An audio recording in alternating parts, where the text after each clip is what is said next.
So how you know if you're being responsible with your money? So a house should be no more than 50% of your gross income.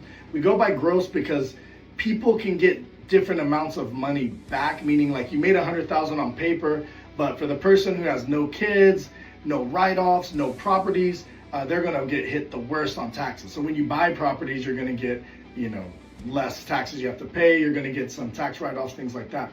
So you take your gross income, no more than half of that should be spent on your rent or mortgage. No more than 10% should be spent on your car. Now, granted, I've told a lot of people that when it made sense and you have a certain business and that you could get the return to go out and buy that exotic car, and that exotic car might be, a way bigger than 10% chunk of their income. But if it's just an A to B car, you're not using it for business, 10%. You should have 6 months of all of your payments in reserves. So that's a healthy amount. If you don't have that, then the responsible thing to do would be not to go on the $2,000 vacation versus the $20,000 vacation, right? Until you have that 6 months.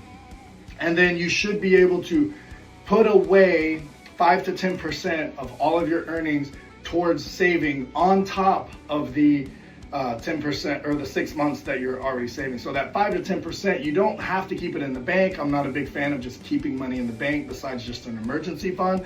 You can deploy it into investments. You can use it to pay down some debt, anything like that you have. And then your total debt, I should say bad debt, shouldn't be too high, but keep in mind there's a lot of good debt. So you could have business loans and things like that. But you want to keep the bad debt to a minimum. Matter of fact, the best situation is to be paying your credit cards off every single month. You don't want to keep those 20 to 30% interest rate accumulating things with a balance if you can help it. Now, if you have stuff that has, a 5% interest rate, but you can go and make 10% return with that money, then that's a very healthy debt. I have a very fancy bed, which improves my quality of sleep, quality of life. I have a massage chair that I probably get $200 a day worth of massages from this massage chair.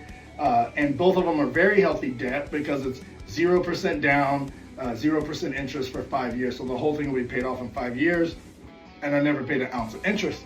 So those are just some key points on being financially responsible. Let me know what else I missed in the comments.